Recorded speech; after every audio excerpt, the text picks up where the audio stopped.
İyul 2026-cı il ikinci əməliyyatımızdan davam edirik.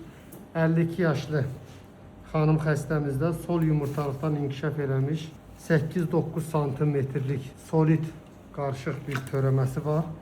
Ona görə əməliyyatı açıq üsulla icra edirik. Şübhəli hallarda biz açıq əməliyyata üstünlük veririk.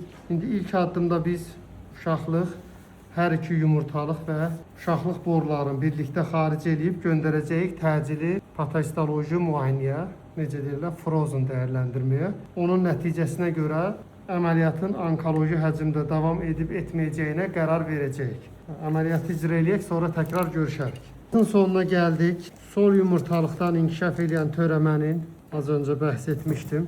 Bədxassəli olduğu təcili patoloji müayinədə məlum oldu. Ona uyğun əməliyyatı biz genişləndirdik. Regional limfodiseksiya, totalomentektomiya, Douglas Pertonun soyulması, ümumiyyətlə maksimal stereoduksiya üçün lazım olan bütün prosedur həyata keçirildi. İnşallah ki, xəstəmizə bu əməliyyatın ciddi faydası toxunacaq. Allah xəstəmizin əziyyətini itirməsin.